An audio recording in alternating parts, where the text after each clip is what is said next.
नमस्कार दोस्तों। रक्षाबंधन पर्व की आप सभी को बहुत बहुत शुभकामनाएं मेरी तरफ से।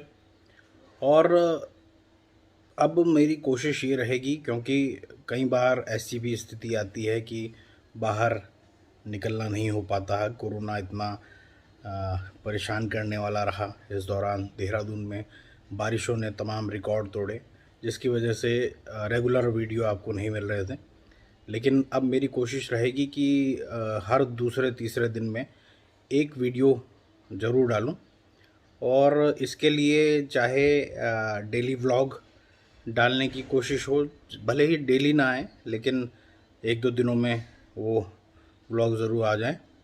इसके अलावा जो तमाम मेरी ज़िंदगी से जुड़े हुए जो तमाम वो हैं पल हैं, उनको कैप्चर करने की कोशिश रहेगी। तो दोस्तों, आज रक्षाबंधन का पर्व है। रक्षाबंधन का पर्व बेहद महत्वपूर्ण माना जाता है जो हिंदू रीति रिवाज हैं उनमें। और एक सबसे महत्वपूर्ण बात ये रहती है इस पर्व में कि भाई और बहनों का जो प्यार है वो साफ तौर पर इस पर्व के दौरान दिखाई देता है। और सबसे बड़ी बात यह है कि जो ये पर्व शुरू हुआ वो भी इसी मान्यता के साथ शुरू हुआ कि कैसे भाई अपनी बहन की रक्षा करने के लिए आते हैं। और इसीलिए ये त्यौहार काफ़ी समय से मनता आ रहा है। और तो मेरी बहनें आ चुकी हैं और अब चलते हैं उनसे राखी बंधवाते हैं, और क्या कुछ रहता है रक्षाबंधन में वो देखते हैं। तो चलिए चलते हैं। तो दोस्तों, रक्षाबंधन की अपनी एक अलग कहानी है। इसकी दो प्रचलित कहानियां हैं जिनको मैं आज आपको बताता हूं। इसमें एक कहानी है भगवान विष्णु के वामन अवतार से जुड़ी हुई। भगवान विष्णु ने वामन अवतार लेकर असुरों के राजा बलि से 3 पग भूमि का दान मांगा। दानवीर बलि इसके लिए सहज राजी हो गए। वामन ने पहले ही पग में धरती नाप ली तो बलि समझ गया कि यह वामन स्वयं भगवान विष्णु ही हैं। बलि ने विनय से भगवान विष्णु को प्रणाम किया और अगला पग रखने के लिए अपने शीश को प्रस्तुत किया। विष्णु भगवान बलि पर प्रसन्न हुए और वरदान मांगने को कहा। असुर राजा बलि ने वरदान में उनसे अपने द्वार पर ही खड़े रहने का वर मांग लिया। इस प्रकार भगवान विष्णु अपने ही वरदान में फंस गए।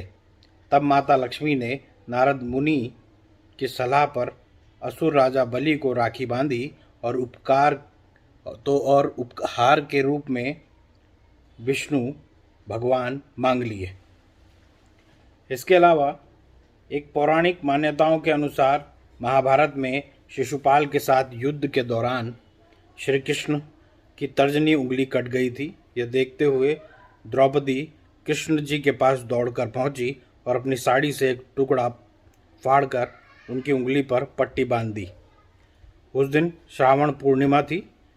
इसके बदले में श्री कृष्ण जी ने चीरहरण के दौरान द्रौपदी की रक्षा की।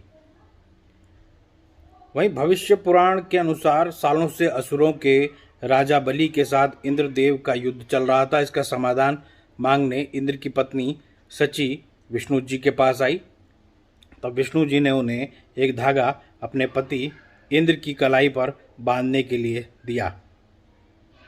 सची के ऐसा करते ही इंद्रदेव सालों से चल रहे युद्ध को जीत गए। इसलिए ही पुराने समय में भी युद्ध में जाने से पहले राजा सैनिकों की पत्नियों और बहनें उन्हें रक्षा सूत्र बांध कर भेजा करती थी, जिससे वे सकुशल जीतकर लौट आएं। तो ये कुछ ऐसी कथाएं हैं जो अपने आप में बेहद अनूठी हैं। और कहा जाता है कि उसके बाद से ही ये जो तमाम कथाएं हैं वो प्रचलित हैं।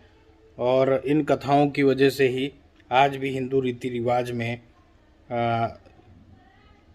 तमाम बहनों और भाइयों का जो प्रेम है वो देखने को मिलता है। एक और कथा है जो रक्षाबंधन को लेकर देखी जाती है। उसमें आ, भारतीय इतिहास के अनुसार मुसलमान शासक रक्षाबंधन की धर्म भावना पर न्यौछावर थे। जहांगीर ने एक राजपूत स्त्री का रक्षा सूत्र पाकर समाज को विशिष्ट आदर्श प्रदान किया। इस संदर्भ में पन्ना की राखी बहुत उल्लेखनीय इसकी कहानी है। एक बार राजस्थान की दो रियासतों में गंभीर कलह चलनी शुरू हो गई। एक रियासत पर मुगलों ने आक्रमण कर दिया। अवसर पाकर दूसरी रियासत वाले राजपूत मुगलों का भी साथ देने के लिए सैन्य सज्जा कर रहे थे। पन्ना भी इन्हीं मुगलों के घेरे में थी। उसने दूसरी रियासत के शासक को, जो मुगलों के सहायता के लिए जा रहा था, राखी भेजी। राखी पाते ही उसने उल्टे मुगलों पर आक्रमण कर दिया। मुगल पराजित हुए। इस तरह रक्षाबंधन के कच्चे धागे ने दोनों रियासतों के शासकों को पक्की मैत्री के सूत्र में बांध दिया। एक करमबती और हुमायूं की कहानी भी है। इसके तहत मध्यकालीन इतिहास की यह घटना है। चित्तौड़ की हिंदू रानी करमावती ने दिल्ली के बादशाह हुमायूं को अपना भाई मानकर उनके पास राखी भेजी थी। हुमायूं ने रानी करमबती की राखी को स्वीकार किया और समय आने पर रानी के सम्मान की रक्षा के लिए गुजरात के बादशाह से युद्ध किया।